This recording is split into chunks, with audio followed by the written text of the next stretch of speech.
Can you guys hear me? We all good? What's going on, y'all? ይሰማችኋል? ሁሉም ነገር ሰላም ነው? እንዴት ናችሁ ወገኖች? እዚህ በመገኘቴ በጣም ደስ ብሎኛል። ማርለን ለዚህ ውይይት፣ ለዚህ ክርክር ስለጋበዝከኝ በጣም አመሰግናለሁ። ጄክ እንደ አንዳንዶቹ ሳትቀር በመገኘት አመሰግናለሁ። እኔ የምለውን እርሱ ያውቀዋል። ጄክ እውነተኛ ሰው ነው። ይህን እንድታውቁልኝ እፈልጋለሁ። ቁርአን እስልምና መጽሐፍ ቅዱስን ሙሉ በሙሉ ያረጋግጣልን?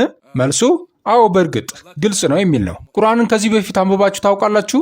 እኔ አንብቤዋለሁ።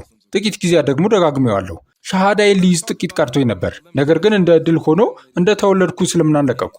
ምክንያቱም በእነሱ አባባል ሁላችንም ሙስሊም ሆነን ነው የምንወለደው። አሁን ግን ስለ እስልምና አጣብቂኝ ወይም ኢስላሚክ ዲሌማ እንነጋገራለን። ወገኖች ይህንን የእስልምና አጣብቂኝ ባየሁ ጊዜ ይህማ በጣም ጠንካራ መከራከሪያ ነው አልኩ። ይህንን ካወቁ በኋላ ወደ እስልምና የሚመለሱበት ምንም መንገድ የለም። ይህ ጉዳይ በዳዋ ሰዎችና በዳዋ ወንድሞች መካከል እንደ መቅሰፍት ሆኖባቸዋል። ለዚህም ነው ለዚህ አጣብቅኝ የተለያዩ ምላሾችንና ግብረ መልሶችን የሚሰጡት።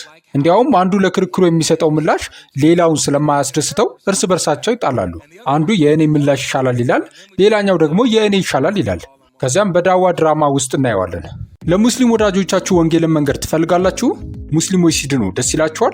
ጠንካራ መሰረት ያለው እውቀት ለማግኘት ወደ ትክክለኛው የዩቲዩብ ቻናል መጥታችኋል። ሰብስክራይብ በማድረግ ተቀላቀሉ። የአገልግሎት ብዙዎች ጋር እንዲደርስ ላይክ እና ሼር ከማድረግን በተጨማሪ በገንዘባችሁ ማገልገል ከፈለጋችሁ ወርሃዊ የ50 ብር መዋጮ አለና በዛ መሳተፍ ትችላላችሁ። በዚህ ስልክ ቁጥር ማገልገል እፈልጋለሁ የሚል አጭር የጽሑፍ መልእክት በመላክ ተመዝገቡ። ለአገልግሎቱ ልዩ ስጦታ ካላችሁ ደግሞ ይህንን የንግድ ባንክ ቁጥር መጠቀም ትችላላችሁ። አብረን እናገልግል። So, with that being said, we're going to talk about what the Islamic dilemma is. እንግዲህ የእስልምና አጣብቂኝ ምን እንደሆነ እንነጋገራለን። እንዲሁም ባለፉት ጥቂት ቀናት ጄክን ስሰማው ምን እንዳልሆነ ማብራራት ያለብኝ ይመስለኛል። ምክንያቱም ጓደኛዬ ይህ አጣብቂኝ ምን እንደሆነ ምንም የሚያውቅ አይመስልም። ወዳጄ ጉዳዩ ምን እንደሆነ ካላወቅ ክርክሩ ከባድ ይሆንብሃል። ግን ችግር የለም፣ እኔ ከአንተ ጋር ነኝ። So this is what the Islamic dilemma is, guys. The Islamic dilemma is this. የእስልምና አጣብቂኝ ይህ ነው። ቁርአን መጽሐፍ ቅዱስን የመጽሐፍ ቅዱስን መጠበቅ በመለኮታዊ መሪነት መጽሐፉንና ስልጣኑን ያረጋግጣል የሚል ሐሳብ ነው። ቁርአን የእኛን ቅዱሳት መጽሐፍ ትክክለኛነት ያረጋግጣል። ችግሩ ግን እዚህ ጋር ነው። በሚያሳዝን ሁኔታ ቁርአን መጽሐፍ ቅዱስ ከሚለው ሐሳብ ጋር ይቃረናል። የክርስቶስን አምላክነት ይክዳል፣ መስቀሉን ይክዳል፣ የኢየሱስን የአምላክ ልጅነት ይክዳል፣ ሥላሴን ይክዳል። ስለዚህ ቁርአን በቀጥታ የሚቃረናቸው ነገሮች አሉ። ችግሩም ይኸው ነው። ቁርአን የእኛን መጽሐፍት እውነት ናቸው እያለ በሌላ በኩል ደግሞ የእኛን መጽሐፍት የሚቃረን ከሆነ ቁርአን ራሱ ሐሰት ነው ማለት ነው። ግን መፍትሄ ያላቸው አይደል? ተበርዟል፣ ተለውጧል ይላሉ።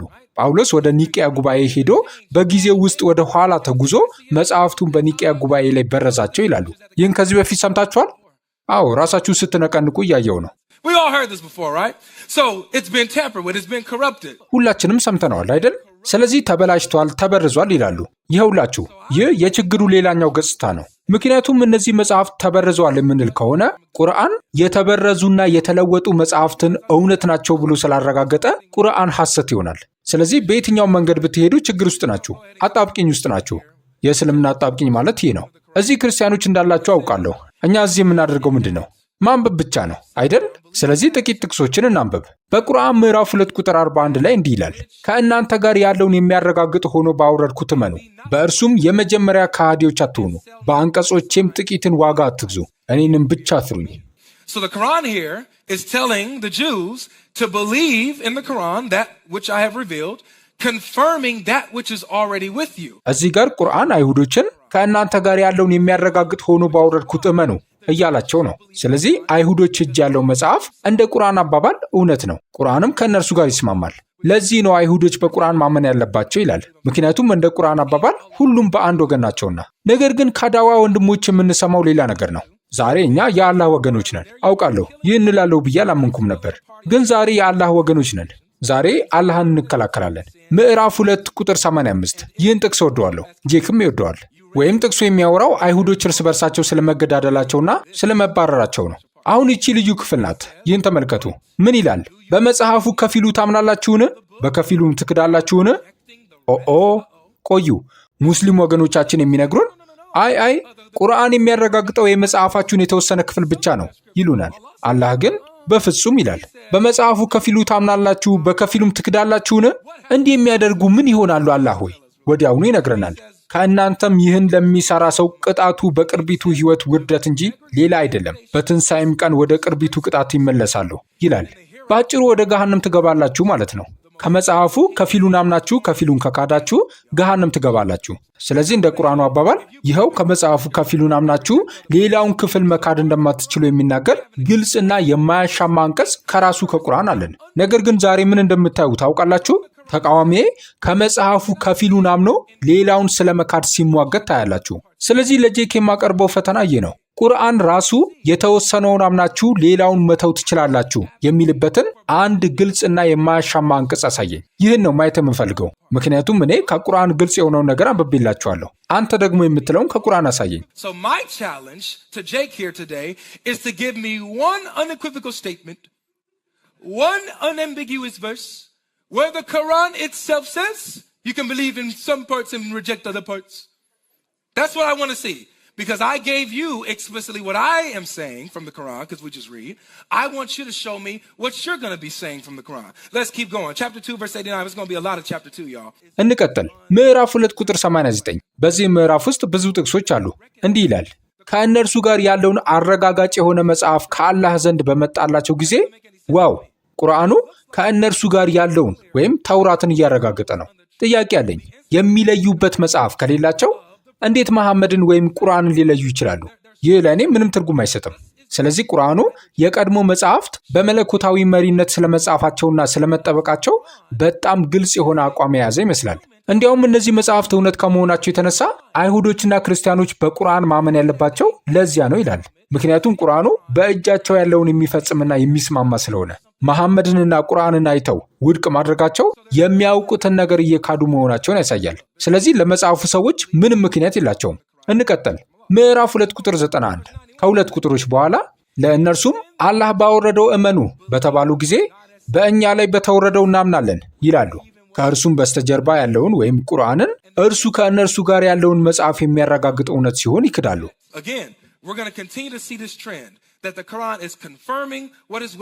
አሁንም ያንኑ አዝማሚያ እናያለን። ቁርአኑ ከእነርሱ ጋር ያለውን በእጃቸው ያለውን እያረጋገጠ ነው። እሱ ግን የሚለን በእጃቸው አልነበረም ነው የሚለን። ከፊሉን እመኑ ነው የሚለን። ተበርዟል ነው። ጄክ ዛሬ የትኛው ወገን ነን? ዛሬ የአላህ ወገን ነን? ንገሩኝ። እኔ ዛሬ የአላህ ወገን መሆኑን መርጫለሁ። ምዕራፍ 3 ቁጥር 3 ከእርሱ በፊት ያለውን መጽሐፍ የሚያረጋግጥ ሲሆን መጽሐፉን በአንተ ላይ በእውነት አወረደ ይላል። ተውራትንና እንጂልንም አወረደ። አሁንም ያንኑ እናያለን። ቁርአኑ በግልጽ የሚያረጋግጠው ምን እንደሆነ እናያለን። ምዕራፍ 3 ቁጥር 81ን ለበኋላ አቆየዋለሁ። ይኸው ምዕራፍ 4 ቁጥር 47 እንዲህ ይላል፣ እናንተ መጽሐፍ የተሰጣችሁ ወይ ወይም እናንተ አይሁዶችና ክርስቲያኖች ከእናንተ ጋር ያለውን የሚያረጋግጥ ሲሆን ባወረድነው እመኑ። ቆዩ፣ ይህም ባላደርግስ አላህ ምን ያደርገኛል? ፊቶችን ከመለወጣችን ወይም ከማጥፋታችን በፊት ወገኖች፣ አልቀለድኩም። እዚህ ጋር እያነበብኩት ነው። ፊቶችን ከመለወጣችንና ወደ ጀርባዎቻቸውም ከመመለሳችን ወይም የሰንበትን ሰዎች እንደረገምን ከመርገማችን በፊት ከእናንተ ጋር ያለውን የሚያረጋግጥ ሆኖ ባወረነው ቁርአን እመኑ፣ የአላህም ትእዛዝ ተፈጻሚ ነው። ስለዚህ ከእኛ ጋር ያለውን መጽሐፍ የሚያረጋግጥ በሆነው በቁርአን ባናምን ፊታችን ተገልብጦ እንደ ሰንበት ሰዎች እንረገማለን ማለት ነው። አላህ ነገሩን እንዲያክብዱታል። አይሁዶችና ክርስቲያኖች መጽሐፋቸውን በምላሳቸው ስለለወጡ፣ በመጽሐፉ ላይ ስለዋሹ፣ ስህተት ትርጉም ስለሰጡና በእውነት ስላላነበቡት ተወቅሰዋል። እንዲያውም ምዕራፍ 5 ቁጥር 68 ላይ እንዲህ ይላል፣ እናንተ የመጽሐፉ ሰዎች ሆይ ተውራትንና ኢንጂልን ከጌታችሁም ወደ እናንተ የተወረደውን እስከምታቆሙ ወይም እስክትጠብቁ ድረስ በምንም ላይ አይደላችሁም በላቸው። በጣም ግልጽ ነው። አላህ ተውራትን ኢንጂልንና ከጌታዬ ወደ እኔ የተወረደውን ካልጠበቅኩ ምንም መሰረት የለህም እያለኝ ነው። አውዱን አላፋለስኩም። ጥቅሱን እንጨርሰው። ከጌታህም ወደ አንተ የተወረደው ወይም ቁርአን ከእነርሱ ለብዙዎቹ ጥመትንና ክህደትን በእርግጥ ይጨምርላቸዋል። ስለዚህ በከሃዲዎች ህዝቦች ላይ አትዘን። እነዚህ ሁሉ ቁርአን መጽሐፍቱን እንደሚያረጋግጥ የሚናገሩ ጥቅሶች ናቸው። ቁርአን ግን ከዚህም ይሻገራል። ቁርአን የቀደሙት መጽሐፍት የእውነት መለኪያና ስልጣን እንደሆኑ ይጠቁማል። አታምኑኝም? እኛ የምናደርገው ምንድን ነው? ማንበብ ብቻ ነው። ምዕራፍ 10 ቁጥር 94ን ተመልከቱ። ለመሐመድ እንዲህ ይለዋል፣ ወደ አንተ ካወረድነው ወይም ከቁርአን በመጠራጠር ውስጥ በሆንክ ጊዜ እነዚያን ከአንተ በፊት መጽሐፉን የሚያነቡትን ጠይቅ። እውነቱ ከጌታ ዘንድ በእርግጥ መጥቶልሃል። ስለዚህ ከተጠራጣሪዎች አትሁን። ምን? ቆይ እስቲ መሐመድ ራሱ በቁርአን ላይ ጥርጣሬ ካደረበት ከእርሱ በፊት መጽሐፉን የሚያነቡትን መጠየቅ አለበት እያላችሁኝ ነው? ይህ ደግሞ አንድ ነገር ይፈጥራል። ጥርጣሬ ማለት እውነት በእጅህ የለም ወይም ስለ እውነቱ እርግጠኛ አይደለህም ማለት ነው። ስለዚህ እውነቱንና እርግጠኝነትን ለማግኘት ከአንተ በፊት መጽሐፉን ሲያነቡ የነበሩትን የመጽሐፉን ሰዎች ጠይቅ ይላል። ይህም ማለት መሐመድ አላህ በቁርአን ያወረደለትን ነገር እርግጠኛ ለመሆን የመጽሐፉን ሰዎች መጠየቅ ይችላል። እነርሱም አዎ ይህ ይስማማል ብለው ያረጋግጡለታል። ያኔ የተቀበለው ነገር ከእግዚአብሔር መሆኑን ያውቃል። ይህም ማለት በተቃራኒው ደግሞ ወደ እነዚያ ሰዎች ቢሄድና ተውራቱም እንጂሉም ይህን አይደሉም፣ ይህማ ተቃራኒ ነው ቢሉት የተቀበለው ነገር ከእግዚአብሔር እንዳልሆነ ያውቃል ማለት ነው። ታዲያ በዚህ ጥቅስ መሰረት የመጨረሻው ስልጣንና የእውነት መለኪያ ምንድን ነው? ወገኖቼ የቀደሙት መጽሐፍት መጽሐፍ ቅዱስ ነው። ቁርአን የመጽሐፍ ቅዱስን ባለስልጣንነት በመለኮታዊ መሪነት መጻፉንና መጠበቁን ይመሰክራል። ነገሩ እንዲቀላል ነው። እኔ ምንም ማድረግ አላስፈለገኝም። አላህ ራሱ ሁሉንም ስራ እየሰራልኝ ነው። አሁንም ደግሜ ይላለሁ፣ ለዚህ ክርክር ብቻ እኔ የአላህ ወገን ነኝ። እንግዲህ ምዕራፍ 10 ቁጥር 94 ይህን ይላል። ሌላም አለ፣ ተመልከቱ። Here's another one, y'all. Watch what it says here. Yet, this is chapter 28, verse 48. ምዕራፍ 28 ቁጥር 48 እንዲህ ይላል፣ እውነቱም ከአላህ ዘንድ በመጣላቸው ጊዜ ለሙሴ የተሰጠው ብጤ ለምን አልተሰጠውም አሉ። ወገኖቼ ሙሴ ተውራትን የተቀበለው። አሁን ነገሩ እዚህ ጋር ይገርማል። ከዚህ በፊት ለሙሴ በተሰጠው አልካዱምን? ሁለት እርስ በርሳቸው የሚደጋገፉ ድግምቶች ወይም ሲህር ናቸው አሉ። እኛም በሁሉም ከሃዲዎች ነን አሉ። እዚህ ጋር ቁርአንን ከተውራት ጋር እያነጻጸረ ነው። ለምን እንደ ተውራቱ ያለ ነገር አልመጣላችሁም? ለምን ለሙሴ እንደተሰጠው ያለ ነገር አልወረደላችሁም እያለ ነው። አላህ ደግሞ በሙሴም እንደ ካዱ ይናገራል። በቁርአንም እንደዚያው ሊክዱ ነው። ሁለቱም መጽሐፍት እርስ በርሳቸው የሚደጋገፉ ድግምቶች አሏቸው። አሁን ቀጣዩን ቁጥር ተመልከቱ። ከእነዚህ ከሁለቱ ወይም ከተውራትና ከቁርአን ይበልጥ ቅን የሆነን መጽሐፍ ከአላህ ዘንድ አምጡና እውነተኞች እንደሆናችሁ ተመልከቱ በላቸው። እንግዲህ አላህ ፈተና እያቀረበ ነው። ከተውራትና ከቁርአን የተሻለ መጽሐፍ አምጡ እያለ ነው። ወገኖቼ ይህ በመሐመድ ዘመን የነበረውን ተውራት ነው። አላህ ለካዲዎቹ ያወረድኩት ነገር ከአላህ ወይም ከእግዚአብሔር ካልሆነ ከተውራትና ከቁርአን የተሻለ ነገር አምጡ እያለ ነው። ታዲያ ተውራቱ የተበረዘ ከሆነ አላህ ለምን ተውራቱን ከቁርአን ጋር በእኩል ደረጃ አስቀምጦ ከእነዚህ የተሻለ አምጡ ብሎ ይሞግታል? ተውራቱ ስልጣን የሌለው የተበረዘ የተለወጠ ወይም የሌለ ከሆነ አላህ በሰባተኛው ክፍለ ዘመን በመሐመድ ዘመን ለምን ጥራቱን ስልጣኑንና እውነተኝነቱን ከቁርአን ጋር ያወዳድራል? አላህ በቁርአን ውስጥ የራሱን ስራ እየሰራ ነው ወገኖቼ። Now watch this. This is powerful as well. This is chapter 3 verse 81. ይህም ሌላው ጠንካራ ጥቅስ ነው። ምዕራፍ 3 ቁጥር 81። ይህ ጥቅስ ብዙ ጊዜ ጥቅም ላይ አይውልም። እንዲህ ይላል፣ አላህ የነቢያትን ቃል ኪዳን በያዘ ጊዜ መጽሐፍንና ጥበብን ስለሰጠዋችሁ ከዚያም ከእናንተ ጋር ያለውን የሚያረጋግጥ መልእክተኛ ቢመጣላችሁ በእርሱ በእርግጥ ልታምኑበትና ልትረዱት ይገባል አላቸው። ተስማማችሁን? በዚህም ላይ ቃል ኪዳኔን ያዛችሁን አላቸው። እነርሱም ተስማማን አሉ። እንግዲህ መስክሩ፣ እኔ ከእናንተ ጋር ከመስካሪዎቹ ነኝ አላቸው። እንግዲህ ወገኖቼ አላህና ነቢያቱ ስምምነት ውስጥ ገብተው ቃል ኪዳን አድርገው በመካከላቸው ጠንካራ መሐላ ፈጽመዋል።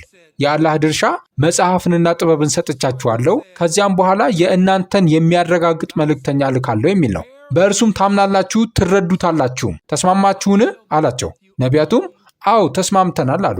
በዚህ ጥቅስ መሰረት ነቢያቱ መሐመድን መለየት ያለባቸው የእነርሱን መጽሐፍ በማረጋገጡ ነው። ነገር ግን መልእክተኛው መጥቶ የእናንተ መጽሐፍ ተበርዟል፣ ተበላሽቷል ቢላቸው እነርሱም አንተማ የቃል ኪዳን መልእክተኛ አይደለም፣ አላህ የነገረን አይነት አይደለም፣ አንተ ሐሰተኛ ነቢይ ነህ ይሉታል።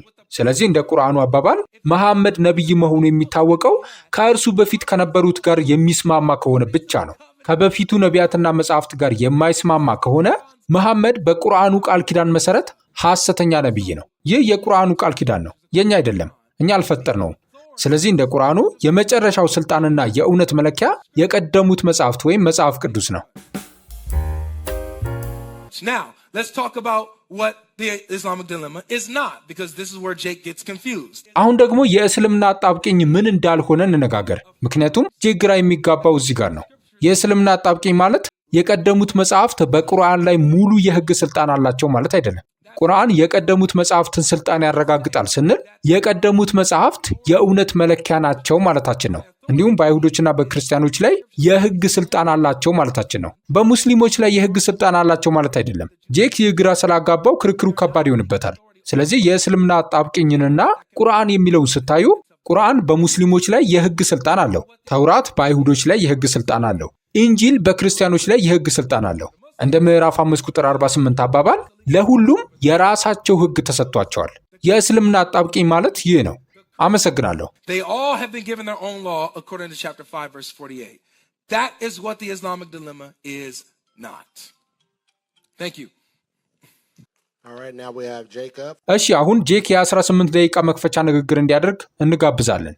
50 ብር በወር አይጎዳችሁም። በአገራችን ከ30 ሚሊዮን በላይ ወንጌላውያን አማኞች አላችሁ። ለዚህ አገልግሎት ተጠናክሮ መቀጠል የሚያስፈልገው የሰው ብዛት ደግሞ 1000 ብቻ ነው። 1000 ሰው በ50 ብር ወርሃዊ መዋጮ ቢሳተፍ ትልቅ የወንጌል ሥራ መስራት ይቻላል። ከ30 ሚሊዮን በላይ ከሚሆን ህዝብ ግን 1000 ቅዱሳንን ማግኘት ከአገልግሎቱ በላይ እጅግ በጣም ከባድ ሆኗል። በኢየሱስ ክርስቶስ የተሰጠው አደራ የሁላችንም እንደሆነ ልብ እንድትሉ ለማሳሰብ እወዳለሁ። መሳተፍ የምትፈልጉ ማገልገል እፈልጋለሁ የሚል አጭር የጽሑፍ መልእክት በዚህ ስልክ ቁጥር በመላክ መመዝገብና በገንዘባችሁ ማገልገል ትችላላችሁ።